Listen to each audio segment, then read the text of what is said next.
Mirpur बटोरो NADRA in charge अवाम के लिए मुश्किलात का सबब बन गया। शहरियों और सहाफियों से बदसलूकी, शदीद एहतजाज। मीरपुर बटोरो नादरा ऑफिस मीरपुर बटोरो का इंचार्ज अवाम के लिए मुश्किलात का सबब बन गया। शहरियों की शिकायत पर वहां पहुंचने वाले सहाफियों से भी इंचार्ज ने बदतमीजी और अढंगा रवैया अख्तियार किया।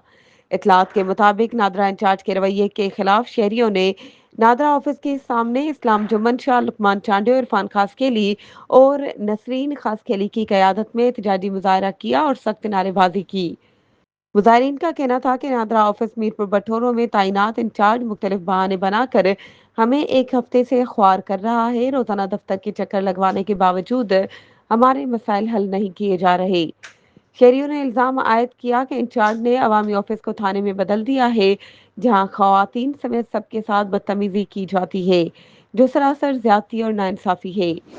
मुजाहिरीन ने नादरा के आला हुकाम से मुतालबा किया कि मीरपुर बटोरो नादरा ऑफिस में तैनात नाअहल और बदतमीज इंचार्ज को फौरी हटाया जाए ताकि अवाम के जायज मसाइल हल हो सके और उन्हें दरबदर होने से बचाया जा सके।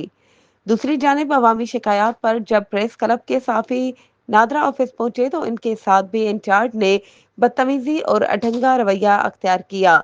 वाक़े पर साफियों ने नादरा के आला हुकाम को शिकायत दर्ज कराई है, जिन्होंने मामले की तहकीकात और कार्रवाई की यकीन दहानी कराई है। मज़ीद खबरों और अपडेट्स के लिए हमारे चैनल को सब्सक्राइब करें और बेल आइकन को प्रेस करना ना भूलें।